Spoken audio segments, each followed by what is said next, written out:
El siglo de oro español fue siglo de grandes escritores, fundamentalmente ascéticos y místicos. Utilizaron todos ellos la poesía para expresar la nobleza del alma. Uno de estos escritores fue Juan de Yepes, conocido como San Juan de la Cruz.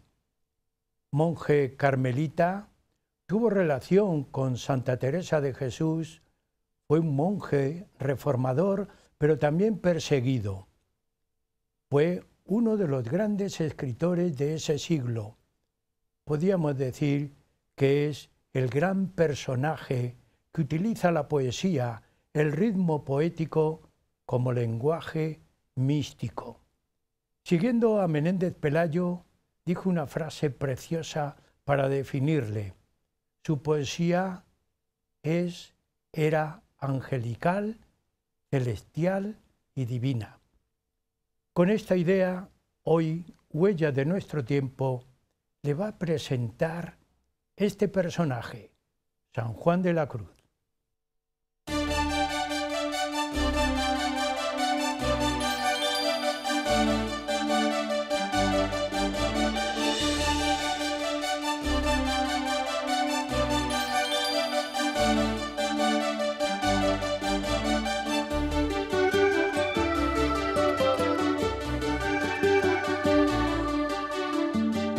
San Juan de la Cruz, místico, como decía anteriormente, Menéndez Pelayo lo definió, un poeta que tenía una poesía angelical, celestial y divina.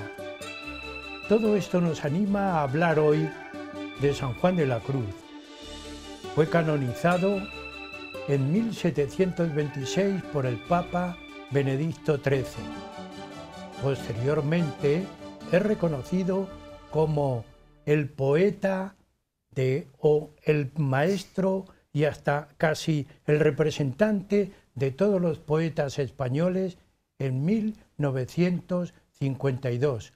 Pero anteriormente es considerado doctor de la Iglesia en 1926 por el Papa Pío XI. Cuando llega el cuarto centenario de su muerte, Salamanca no le olvida. Le nombra en 1991 doctor honoris causa. Amigos, ¿qué decir de San Juan de la Cruz? Pues mucho, y lo van a decir dos invitados especiales. Se trata del doctor don Manuel Becerro Cereceda y hoy le acompaña doña María Teresa Covaleda Hernández. A los dos yo les agradezco el haber deseado venir al programa a hablarnos de San Juan de la Cruz. Así que muchas gracias, Manuel, muchas gracias, María Teresa, por estar en el programa con nosotros. ¿Qué decir, amigos, de nuestros dos invitados?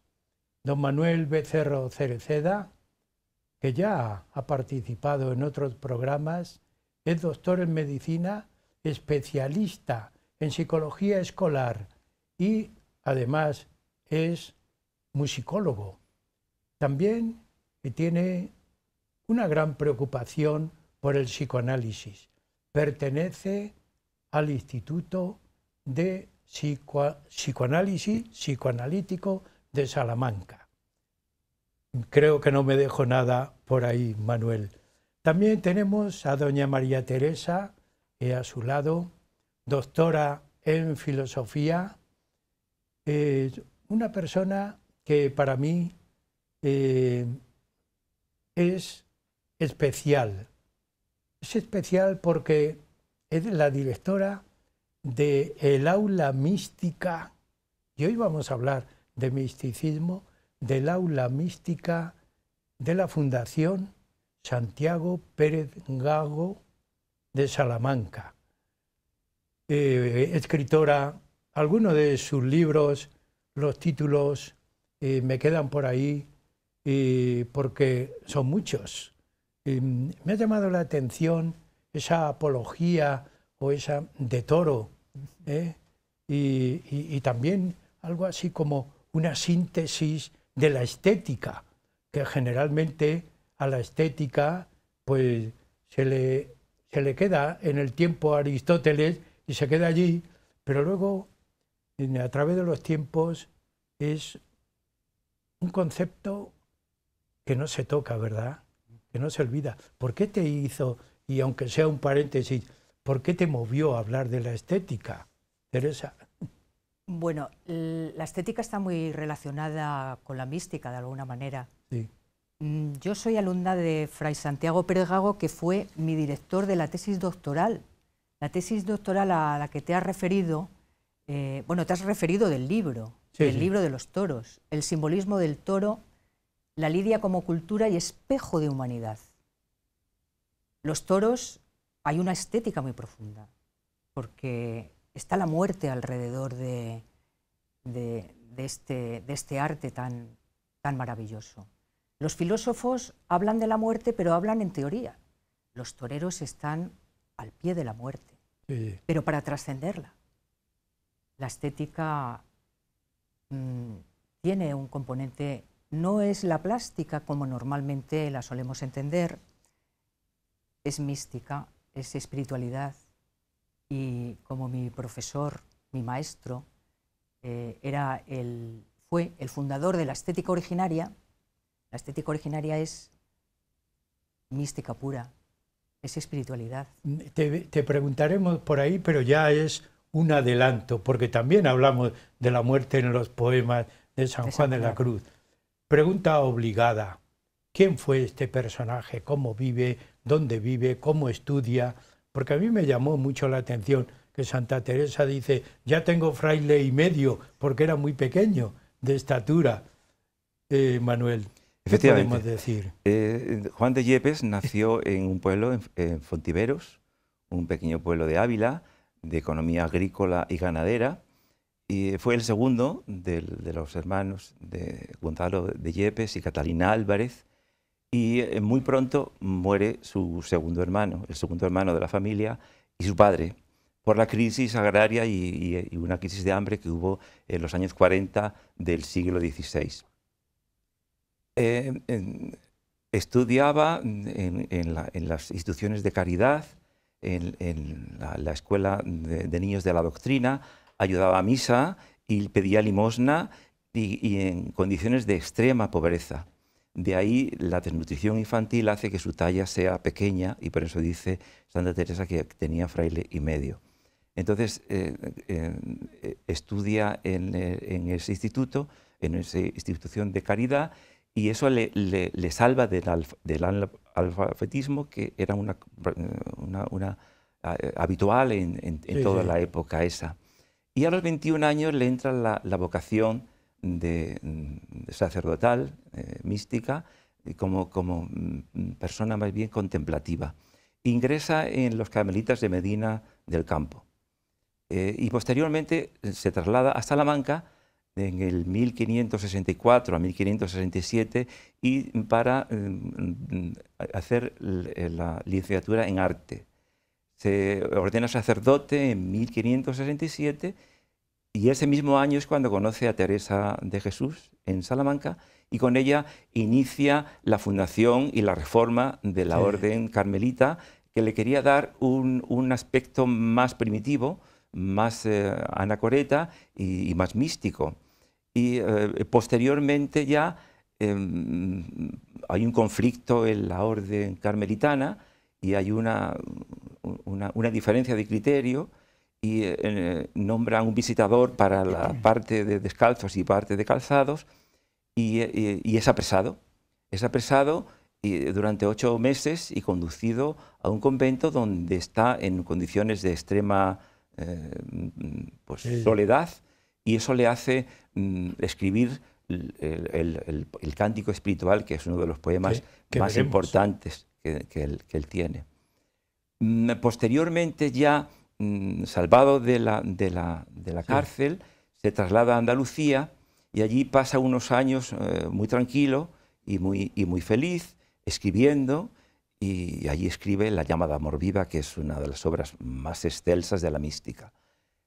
Pero el superior de la orden le tenía un poco, en fin, no era santo de su devoción, nunca mejor dicho, Sí. y le priva de todos sus cargos porque era vicario en Andalucía y lo manda al monasterio de la Peñuela, que era un monasterio alejado en la serranía jienense, y allí se encuentra completamente aislado, como siempre fraile, le priva de todos los cargos.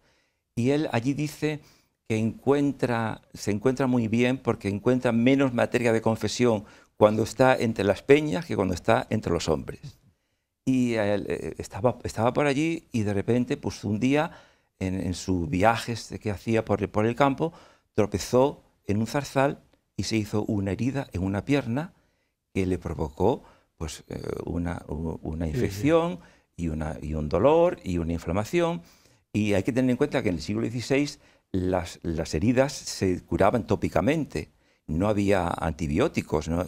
Y como muchos se cauterizaban, porque la antibioterapia surgió cuando la descubrió Louis Pasteur, Robert Koch, Sí. y el primer antibiótico se descubrió en 1955. Y muere allí, ¿no? Entonces tiene una infección en Sí. esa pierna que le provoca mucho dolor y mucha fiebre, y entonces es avisado el provincial, que le dice que salga del convento y da a elegir entre los dos conventos más cercanos que eran más poblados, que era Úbeda y Baeza.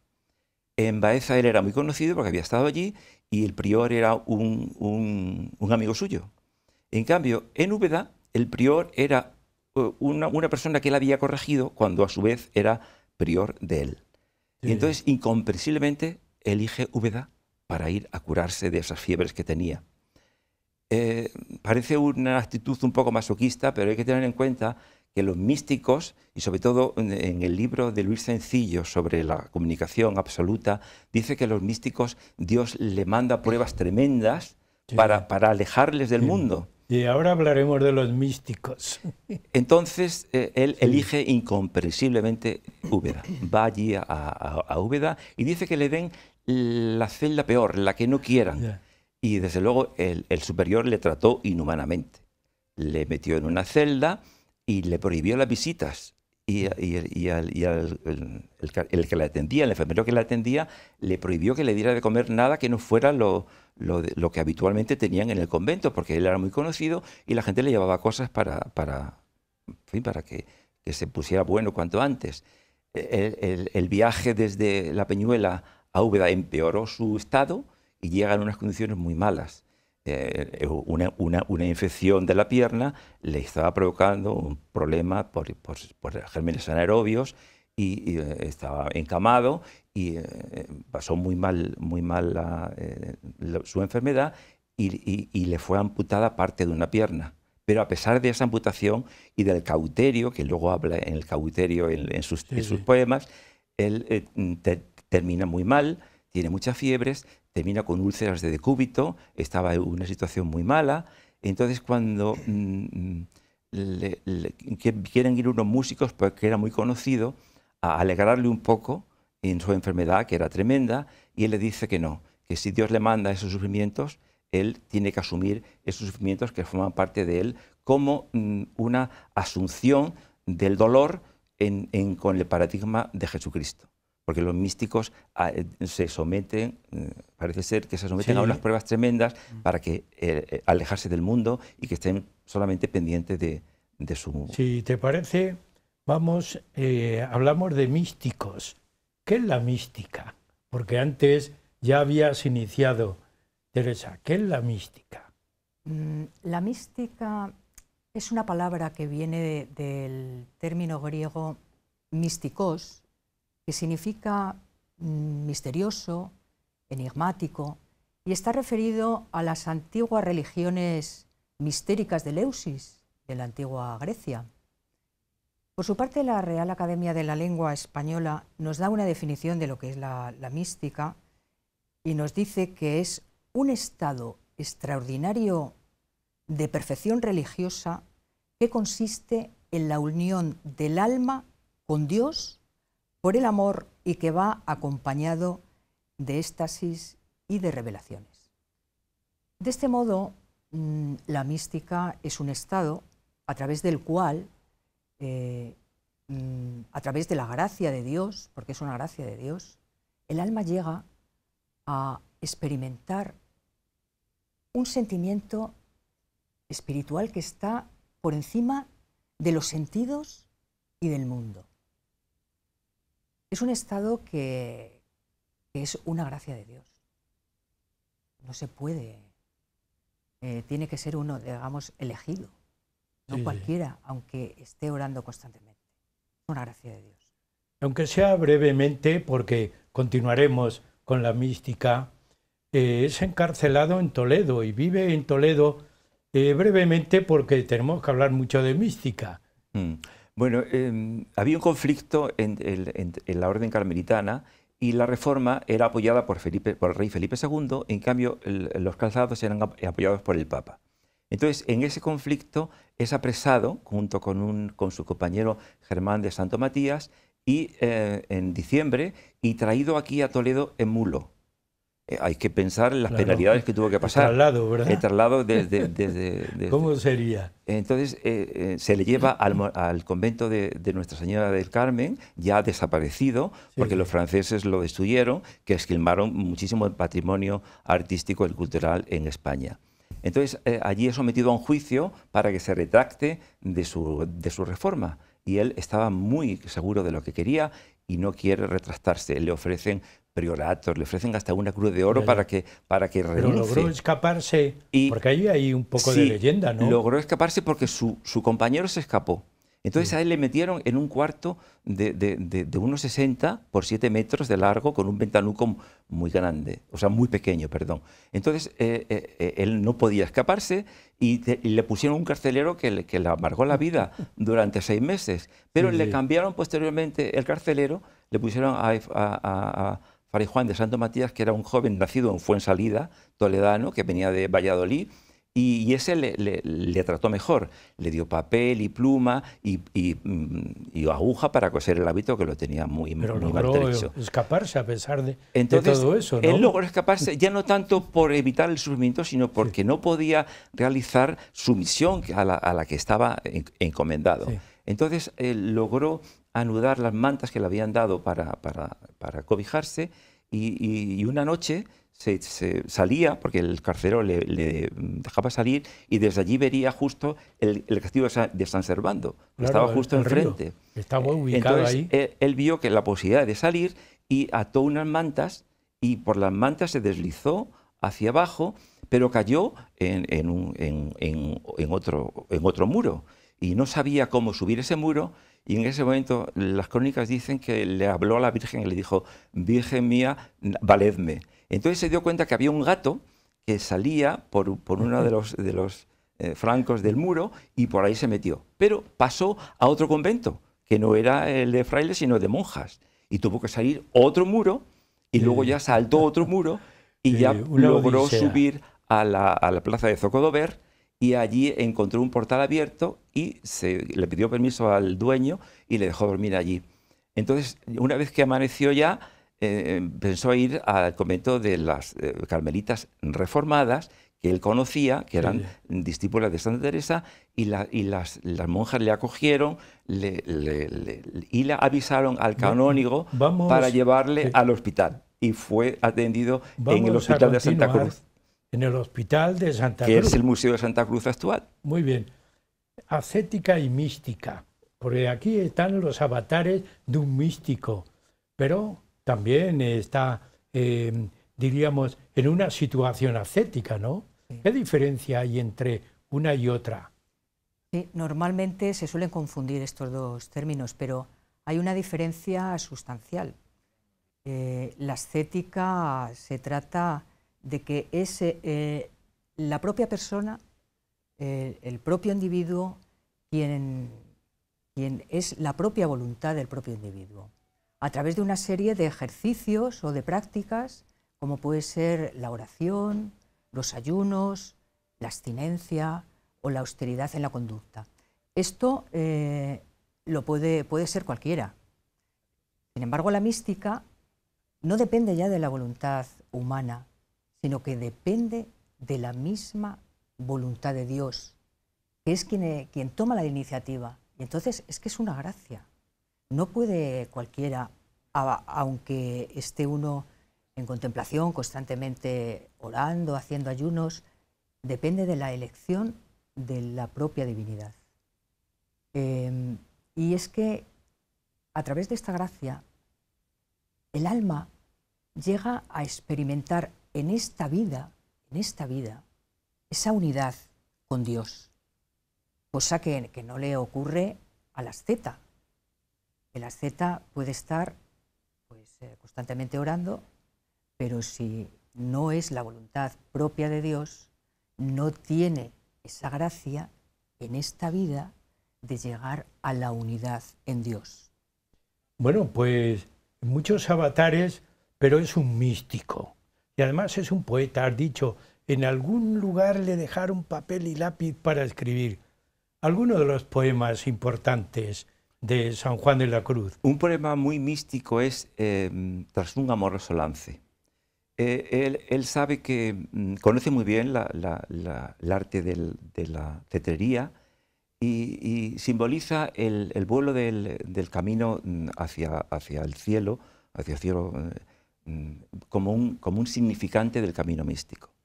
Entonces, se da cuenta que las águilas suben y cuando llegan arriba se ciegan de la distancia tan tremenda que tienen hacia el sol. Entonces se ciegan y tienen que retroceder hacia abajo para recoger, para que no se deslumbren y volver a subir después. Entonces él hace el poema con una libertad absoluta y entonces vuela hacia Dios. Él es un significante del camino místico. Ya también Fray Luis de León dice, déjame que vuele a ti, en la Oda Décima. Entonces él era una persona muy culta y había leído mucho a García Alonso de la Vega, el Cartel de los Cantares y Fray Luis de León. Entonces, en este poema habla de cómo, tras un amoroso lance y no de esperanza falto, volé tan alto, que le di a la caza alcance. Hay un momento en que, como pasa con los humanos, hay un momento de desesperación en el que no se ve. Entonces él lo asimila al vuelo del águila, retrocede, pero vuelve con más impulso otra vez. Igual que también el vuelo del halcón, que es de la misma manera, él sabía que era así, y el poema está construido con arreglo a eso. Y con la esperanza de ver a Dios, aunque momentos no le pueda llegar a ver, él sigue, como cuando dice que en la noche, en la fuente que es de noche, pero en la oscuridad, y eso está muy presente en sus poemas, ve la luz y sigue y encuentra a Dios al final del poema. Y siguiendo ese camino, María Teresa, ¿cuál es el camino que siguió San Juan de la Cruz y que sigue un místico? El camino del místico. Los tratadistas establecen 3 vías, que son las etapas que va discurriendo el alma del místico. La primera etapa es la vía purgativa, que sería la etapa ascética. El alma se purifica dolorosamente, porque es dolor lo que siente anímicamente el asceta en ese momento, se purifica de todas sus imperfecciones. En la segunda vía, es la vía iluminativa, el alma ya está purificada de sus imperfecciones y comienza ya a recibir una serie de dones del Espíritu Santo y a vislumbrar la presencia de Dios. Luego la tercera vía es ya la vía definitiva, que es la vía unitiva. Es cuando el alma del místico llega a esa unidad en Dios y llega a esa unidad en Dios y es cuando en ese momento el alma siente una honda experiencia que está más allá de los sentidos y es lo que se llama, le embarga al corazón, le embarga el gozo, es lo que los místicos en ese momento se llama el éxtasis místico. Y está solamente, pues, es Dios quien le da esa gracia solamente en esa vía. Es Dios quien elige. Quien elige, quien elige. O sea que ese es un concepto, perdón, y que está unido a ese proceso místico, a ese recorrido. Sí, está unido porque es el viaje definitivo, el momento definitivo es esa etapa de unidad. Y si no es gracias a la voluntad de Dios, nos podemos quedar en fases anteriores, cuando es el propio sujeto, la propia persona, quien decide a través de la accesis si hace más o menos oraciones. Pero la fase final, que es la etapa de la unidad, es la propia divinidad quien elige a la persona. Es decir, que recorriendo estas tres etapas, el alma del místico se transforma.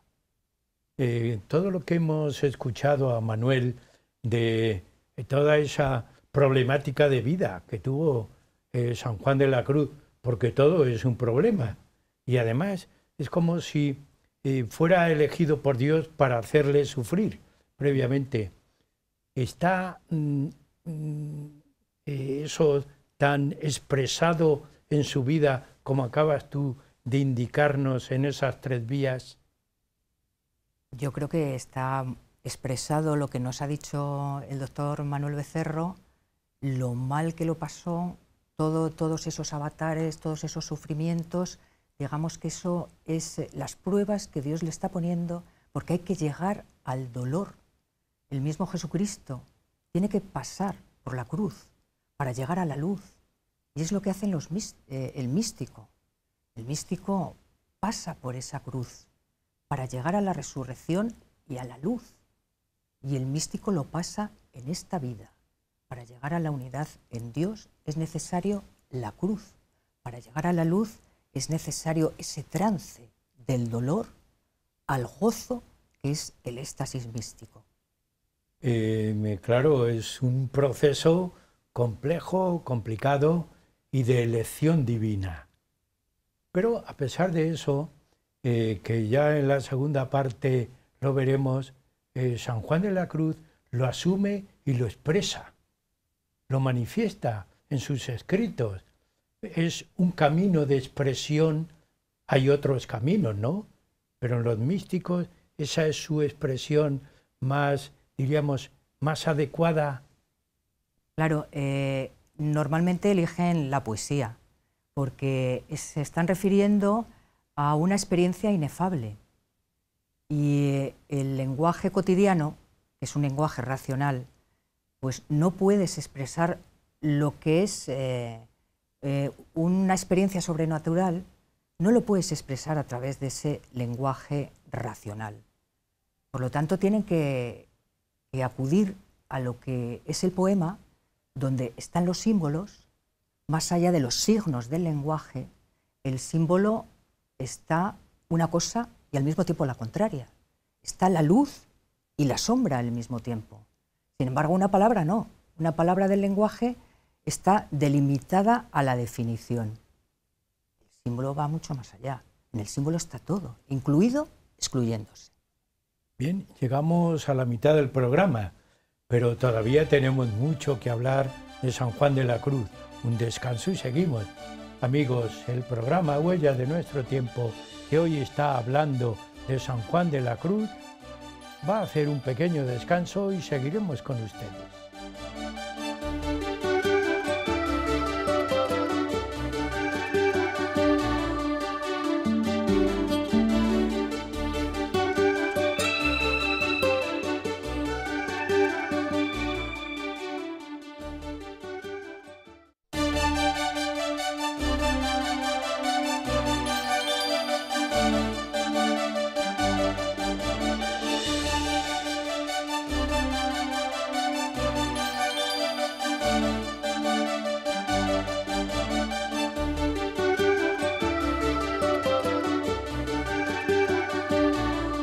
Continuamos en el programa Huellas de Nuestro Tiempo, que estamos tratando el tema sobre San Juan de la Cruz. Continúa con nosotros en el estudio el doctor don Manuel Becerro Cereceda, y la doctora doña María Teresa Covaleda Hernández. Nos han hablado de la ascética, de la mística y del místico San Juan de la Cruz. Y vamos a preguntarle a don Manuel, al doctor don Manuel Becerro, por los poemas. Entréme donde no supe. Yo había puesto el acento en otro sitio, pero me había parecido bien porque la lengua tiene una evolución y un cambio. ¿Qué nos dice el poema? Este poema ya a mí, cuando leía, me hizo pensar y reflexionar.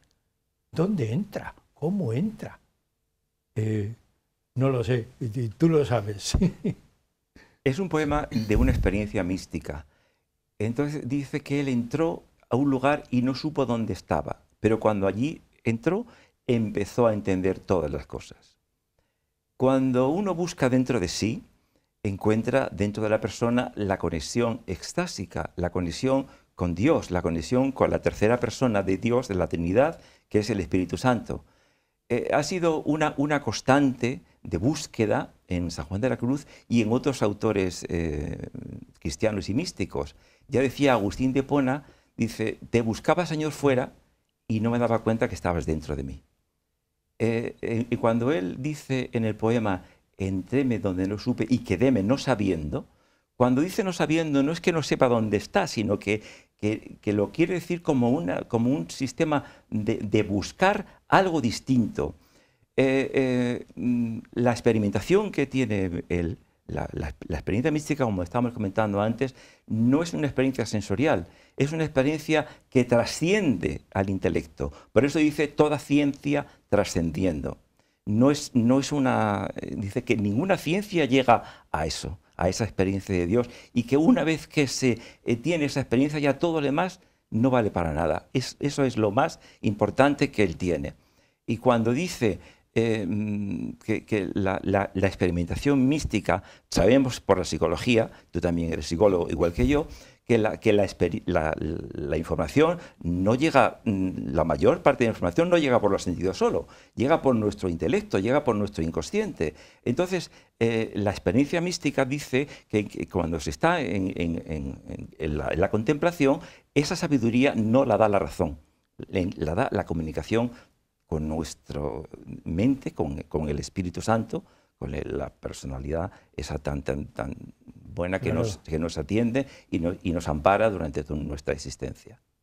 Esto supera toda acción psicológica. Y supera toda ciencia. Incluso dice que los filósofos tampoco lo pueden entender porque no está en la sabiduría, sino está después del intelecto, en la comunicación con Dios. Toda ciencia trascendiendo. Sí. De esta manera, pues, claro, nos podíamos preguntar, ¿cómo se hace una persona mística? Porque cualquiera que nos escuche dice, bueno, pues yo quiero ser místico. Pero no es tan fácil. No. No es tan fácil, no. Es algo extraordinario. La persona mística pone su vida al servicio de la voluntad de Dios, por encima de su propia voluntad de Dios. Y deja que sea Dios quien obre en él, que sea Dios quien actúe en él por encima de sus circunstancias. Y era lo que experimentaba de alguna manera San Pablo cuando decía, no soy yo quien vive en mí, sino que es Cristo quien vive en mí. Desde esta concepción mística de San Pablo, la persona se transforma en una ofrenda de amor y de caridad. La caridad espiritual que consiste en descubrir en los ojos del prójimo la mirada de Dios.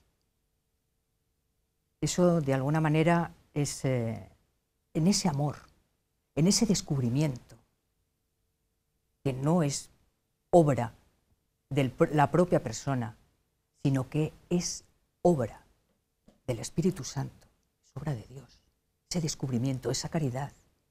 La caridad no parte de uno mismo. La verdadera caridad parte de Dios.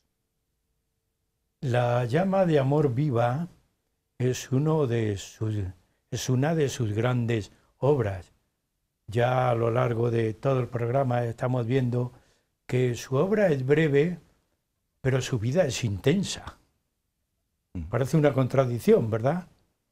Pues no es una contradicción. Y es un poema muy corto, pero absolutamente muy intenso. Explica el ser y la trascendencia del ser humano. Psicoanalíticamente sabemos que el centro de la persona es el yo, y es el que tiene que gobernar la existencia del hombre. Entonces comienza Llama de amor viva, dice: oh llama de amor viva, que tiernamente hieres de mi alma en el más profundo centro. La llama de amor es una metáfora. La llama es el Espíritu Santo, que es la persona que transforma al ser humano y le acompaña en su existencia.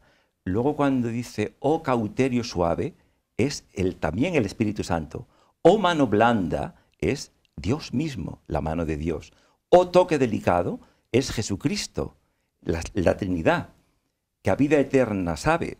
Entonces, cuando habla el deseo que tenía él de ver a Dios, dice, oh lámparas de fuego. Es un pleonasmo, una exquisitez lírica, porque las lámparas son de luz y de fuego. Él estaba en la oscuridad en su vida y la luz de Dios le iluminó completamente. Entonces, los verbos cauterizar, herir, y dice, estás en mi seno. El seno, en la tradición cultural del siglo XVI, era el sitio donde se pensaba que estaban los sentimientos, y especialmente el sentimiento del amor. Y dice él, moras en mi seno, moras dentro de mí. La llama de amor viva es quizá el poema más intenso, más corto y más intensamente místico. Damaso Alonso decía que era la expresión de la mística pura y el poema más representativo de la mística en lengua castellana y seguramente a nivel universal. Claro, nos hace pensar cómo va la mística por ahí, ¿verdad, María Teresa? ¿Y qué podemos decir después de escuchar estos versos? No son accesibles a cualquiera estos versos. Uno tiene que estar preparado de alguna manera ascéticamente o tener esa sensibilidad para poder apreciar todo el fondo que hay en la mística de San Juan de la Cruz. No cualquiera puede llegar a entender esa profundidad que tienen los versos de San Juan de la Cruz, porque los versos de un místico que tienen que llegar tan profundamente al corazón que te hagan vibrar profundamente y sentir cerca del... No podemos llegar a lo que sintió San Juan de la Cruz, pero nos podemos quedar muy cerca, muy cerca. Y podemos saber la dimensión de lo que es la mística a través de los poemas de los místicos, sobre todo del gran místico que está por encima de todos los demás místicos renanos, de la mística renana, de la mística alemana, porque es lírica pura, los versos de San Juan de la Cruz, que nos llevan el alma más allá de los sentidos, más allá de la racionalidad.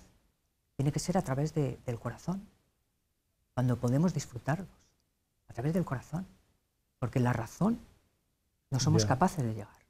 Es que esto a mí me hace pensar y reflexionar el camino, la enseñanza. Es una enseñanza individual, específica, yo casi diría como esa trilogía que yo utilicé muy al principio, angelical por un lado, celestial por otro y divina por otro. Eso es muy difícil de asimilar, ¿verdad, Manuel? Sí, realmente, pero el lenguaje del místico es un lenguaje que es difícil de expresar porque sus experiencias son muy difíciles de comunicar. Entonces San Juan de la Cruz utiliza el lenguaje por analogía. Ya sabemos que la analogía, lo que es lo mismo, pero no tiene nada que ver, pero sí es lo más parecido para que se entienda. Entonces, por ejemplo, el Cántico Espiritual, que es el poema más complejo y más largo y mejor estructurado que tiene, expresa eso como la relación que hay entre un hombre y una mujer enamorados, que es la experiencia mejor que tenemos los humanos. Entonces, eso lo lleva él al cántico y tomando el personaje femenino como el alma y el personaje masculino como Dios, recrea un cántico en el que comunica las vías que tiene el místico para llegar a la plena unión con Dios. Entonces, el cántico espiritual es lo más bonito de la lírica universal. Porque cuando se lee sin las claves místicas, pues es la relación entre un hombre y una mujer enamorado. ¿A dónde te escondiste, amado, y me dejaste con gemido? Como el ciervo huiste, habiéndome herido. Entonces, es la relación entre una cazadora y el ciervo. Entonces, se ven por primera vez y se utiliza la erótica renacentista, como explica según la erótica renacentista en el Renacimiento, cuando dos personas empataban, se miraban, si las dos se empataban y se comunicaban, muy bien, pero si una no le gustaba a la otra, se quedaba herido. Entonces quedaba llagado en su ojo y quedaba hueco para siempre porque la otra persona se había llevado su alma. Entonces eso lo utiliza San Juan de la Cruz diciendo que se sentía herido porque quería buscar a Dios. Entonces, en carrera desordenada, va por el monte buscando y encuentra los rastros de Dios, el prado de verduras, de flores esmaltado, encuentra los planetas que le hablan de Dios y es un cántico absolutamente estupendo, genial, porque ella que estaba herida, la cazadora, y quiere encontrar al amante que es Dios, hay 41 sílabas de una belleza inconmensurable, porque se llega a una fuente y dice: oh cristalina fuente, si en esos tus semblantes plateados formases de repente los ojos que tengo en mis entrañas dibujados, y en ese momento aparecen los ojos de Dios en el estanque, y ella los ve y dice: oh, amado, voy de vuelo. Y entonces se transforma y el cántico, que aunque parece una lírica entre un hombre y una mujer, de repente él vuela hacia Dios. Entonces esa es la piedra de toque del barroco castellano. 81 sílabas sin que medie un solo verbo. Mi amado, las montañas, los valles solitarios, nemorosos, las ínsulas extrañas, los ríos sonorosos, el silbo de los mares amorosos. Es una belleza indescriptible. Después, en el poema, ya la amada encuentra al ciervo, y se produce la unión, incluso las bodas, en la estrofa 28, se producen las bodas en una especie de mesa celestial donde dice: cuando salí en la bodega de mi amado bebí, y cuando salí de aquesta ya otra cosa no sabía, que solamente amar es mi ejercicio. Y dice: y si ya no me veis nunca más, me hice perdidiza y fui ganada. Y es una frase absolutamente deliciosa cuando dice: en las frescas mañanas escogidas haremos las guirnaldas en tu amor florecida y en un cabello mío entretejido. Eso quiere decir que las guirnaldas, frescas mañanas, son la juventud, cuando se hacen las cosas mejores para Dios y que se entretejen en un solo cabello. Quiere decir que cuando el Dios es tan generoso que con un mínimo cabello nuestro nos da todo lo demás. Una mínima aportación del ser humano, Dios te da absolutamente el 100 por 1000. Entonces termina con una descripción absolutamente preciosa, el cántico espiritual, con la unión perfecta de ese alma con Dios, que es un poco la unión del enamorado con la enamorada cuando se encuentran y dice que su lecho está lleno de rosas y de oro, una cosa preciosa. Es decir, escuchando eso y leyendo, porque nos animamos a leerlo, no nos extraña que utilicen estos términos el esposo y la esposa. Es decir, está, ¿verdad, María Teresa?, utilizando, como tú hablabas antes, un camino elevado, pero también utilizando la terminología humana. Claro, pero... La expresión humana. Sí, sí. Pero es que, claro, lo más profundo de la mística es el amor. Es de lo que se trata y es lo inefable. el amor de Dios es inefable.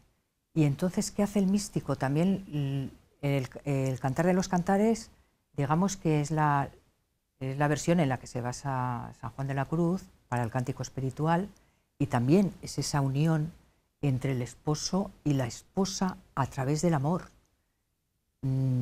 Es fundamental el amor porque es el principio de todo y el final de todo. Pero se trata en la mística se trata del amor de Dios, que es el amor perfecto.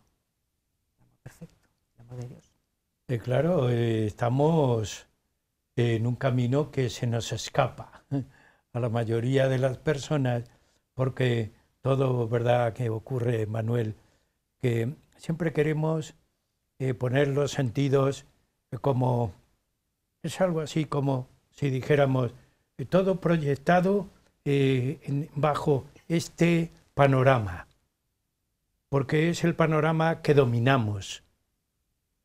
Claro, esto nos hace pensar que el místico es un elegido, que el místico se eleva de lo terrenal, que el místico está en otra onda, diríamos, y esto es un camino religioso para reflexionar y decir, el hombre tiene que ser religioso por naturaleza.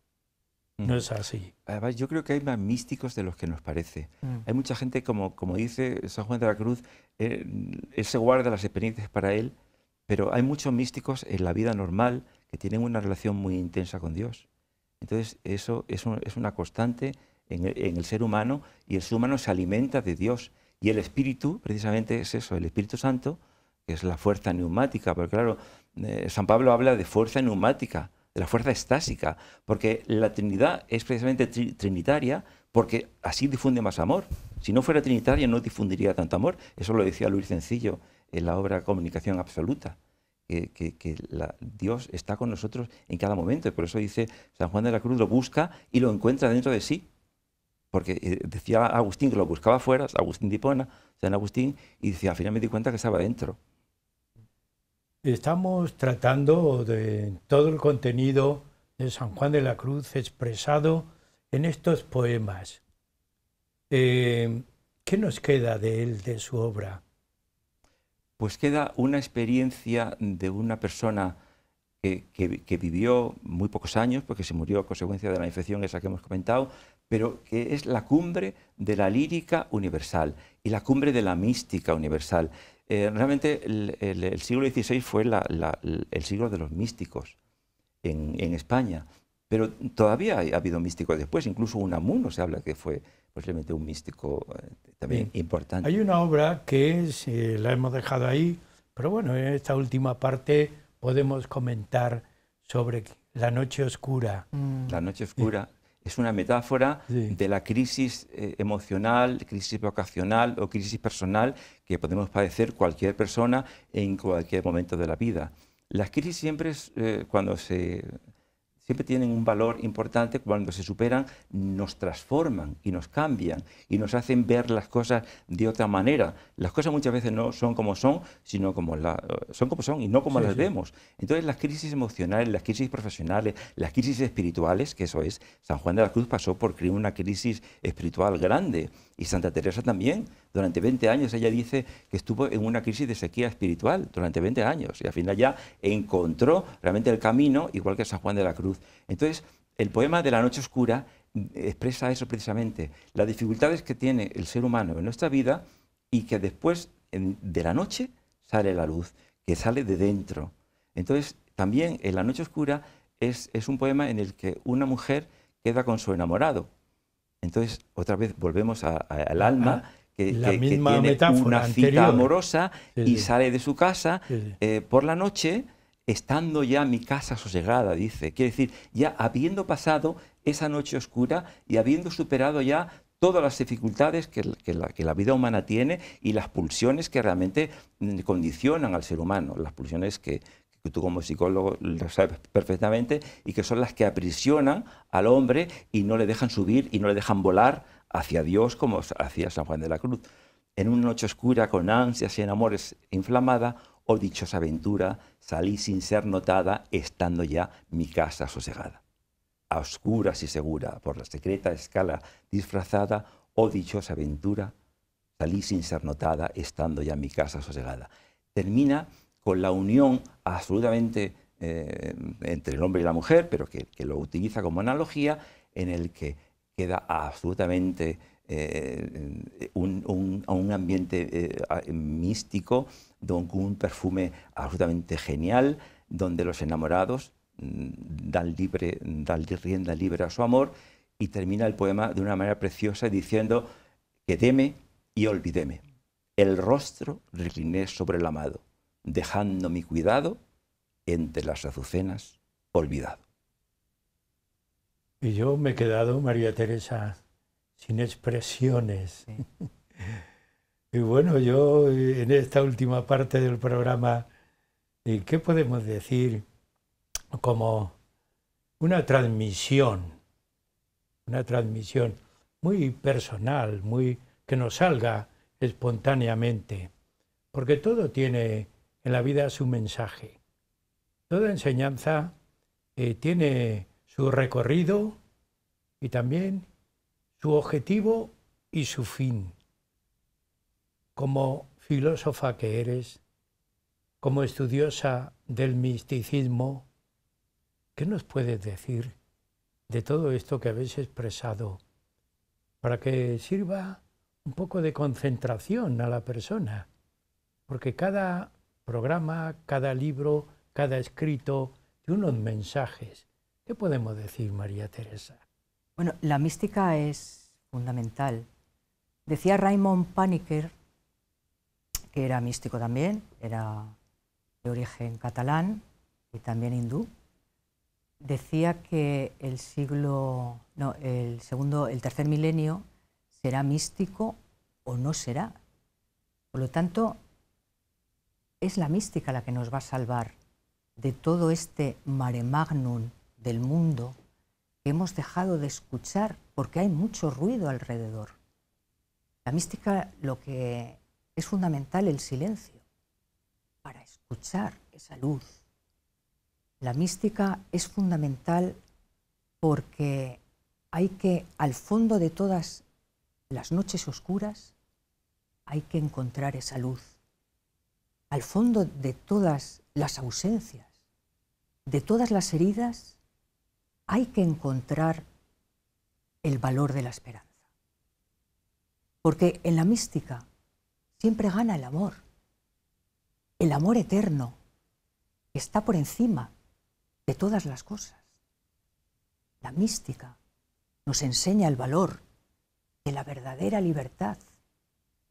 Nos creemos libres, normalmente, pero estamos esclavizados al mundo. La mística nos enseña que hay que escuchar, hay que contemplar el alma, que es donde Dios habita y donde Dios nos habla. La belleza del alma está ahí, ¿verdad? Está ahí, la belleza del alma. Y psicólogo, médico, psicoanalista, ¿qué le podemos decir a las personas que nos siguen en el programa de todo esto que habéis expresado? A mí me gustaría aprenderme de memoria la llama del amor vivo, pero bueno, intentaré alguna estrofa. Si estuviera aquí José María Gómez, nos hablaría de las estrofas. ¿Pero qué les puedes decir tú? Bueno, realmente el ser humano, estamos en un mundo en el que los problemas son habituales en nuestra vida. Entonces, los problemas no pueden ahogarnos. Tenemos que intentar solucionarlos siempre. Y cuando la mejor terapia, cuando no hay una terapia o no se puede establecer, la comunicación con Dios es a veces una interacción muy interesante, porque Dios hace de psicoanalista. Entonces la comunicación no profunda y real con el Espíritu y con Dios nos transforma. Entonces, igual que transformó a San Juan de la Cruz la comunicación con Dios a través de lo que él llamaba la tercera persona, la llama de amor viva, que tiernamente le porque él decía, tiernamente hiere, es como el cauterio, que decía un cauterio suave. Y cuando él dice, ya te veo, ya te estoy viendo, pero rompe la tela de este dulce encuentro. Estoy tan cerca de Dios, pero no lo acabo de ver. Muchas veces tenemos experiencias que nos hacen estar cerca de Dios y no acabamos de verlo. Pero entonces ahí sí continuamos. Y como él decía, como el águila, cuando tenemos problemas, bajamos un poquito y volvemos a subir con otro impulso e encontramos a Dios. Y cuando el hombre encuentra a Dios, ha encontrado la esencia de su ser. No hay otra cosa más que encontrar. Una vez que los místicos se encuentran a Dios, ya dice, ya no quiero saber nada. Entonces ya San Juan de la Cruz en el poema de Entre donde lo supe, dice, ya con esto ya se acabó todo, no hay nada como esto. Y además dice que la suma ciencia, él decía, es la suma de ciencia, pero aunque es la suma de ciencia, está a disposición de cualquier humano. Y todos tenemos la comunicación, esa wifi que tenemos continuamente y constante, que es el Espíritu Santo, nos comunica con una instancia realmente que nos libera y que nos transporta de este mundo imperfecto a la perfección absoluta y a la luz absoluta. Y me habéis dejado sin palabras los dos. Os agradezco mucho que hayáis estado en el programa, porque hoy, Huellas de nuestro tiempo, sí que puedo decir que le habéis puesto al programa en el auténtico camino, el camino que hay que elevarse para llegar a la unión con Dios. Pues mejor mensaje no podemos utilizar para terminar. Muchas gracias y hasta el próximo programa. Muchas gracias. También a ustedes, amigos, todas las semanas yo les digo la misma frase: no nos abandonen, sigan Huellas de nuestro tiempo.